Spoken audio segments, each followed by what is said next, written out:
ये तो हम सभी जानते हैं कि ब्रह्मास्त्र को हिंदू धर्मशास्त्रों में सबसे विनाशकारी अस्त्र कहा जाता है।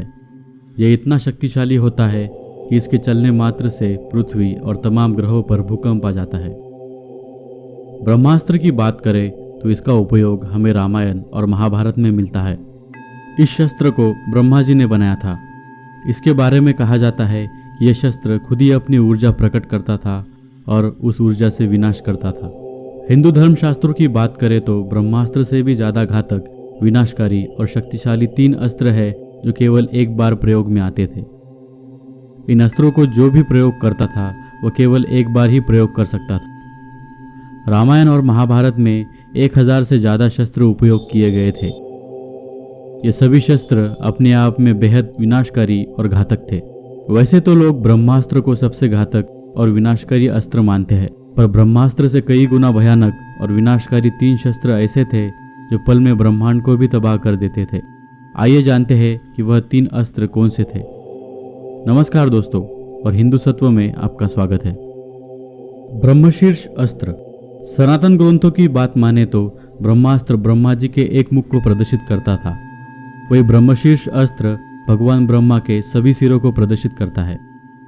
चारों सिरों को प्रदर्शित करने वाला यह अस्त्र बहुत ही शक्तिशाली बन जाता है।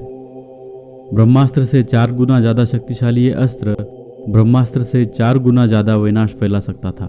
ब्रह्मशीर्ष अस्त्र के बारे में माना जाता है कि जब भी यह चलाया जाता था तो आकाश से अग्निवर्षा होने लगती थी। जिस भूमि पर इसका प्रभाव पड़ता था वहां कई वर्षों तक कोई फसल नहीं उगती थी।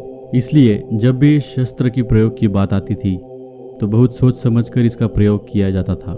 महाभारत में उल्लेख है कि पांडवों का संपूर्ण विनाश करने के उद्देश्य में विफल होने के बाद अश्वत्थामा ने इस अस्त्र का प्रयोग उत्तरा के गर्भ में पल रहे शिशु परीक्षित के वध के लिए किया था, जिसके उत्तर में अर्जुन ने भी इसी अस्त्र का उपयोग करके अश्वत्थामा का यह प्रयास विफल कर दिया था। अर्जुन को ब्रह्मशीर्ष को जागृत करने से वापस लेने तक का संपूर्ण ज्ञान था, जबकि अश्वत्थामा को गुरु द्रोणाचार्य ने केवल ब्रह्मशीर्ष को जागृत करने का ही ज्ञान दिया था। ब्रह्मदंड अस्त्र। यह अस्त्र पौराणिक काल में बहुत कम उपयोग होता था, क्योंकि इसके प्रभाव से जनजीवन नष्ट होने का भय रहता था। महाभारत के युद्ध में अर्जुन ने इस अस्त्र का प्रयोग कर्ण पर किया, जिसे उन्होंने निष्प्रभाव कर दिया था। इस अस्त्र को केवल मंत्रों द्वारा ही संधान किया जाता और इसकी शक्ति अपार थी। माना जाता है यह 14 आकाशगंगाओं को नष्ट करने में सक्षम था।